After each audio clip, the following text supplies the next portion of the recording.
Hello guys, welcome po sa aking channel. Papakita ko po kung ano pong meron dito sa probinsya namin. Kung ano pong gusto mong kain o makakain mo. Nakita nyo po dyan guys. Maraming saging, kamuting kahoy, kamote, mais. O gusto mo naman magbuko, kumain ng buko. Magsawa ka, ang daming niyog dito guys. Ayan o. Ayan.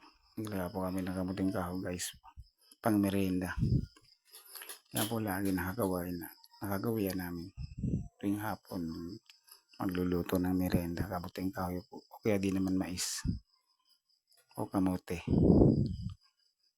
Yan po ang buhay dito sa probinsya guys. Masaya naman, okay ang buhay, hindi ka magugutom. Buhay probinsya, pera nga lang wala.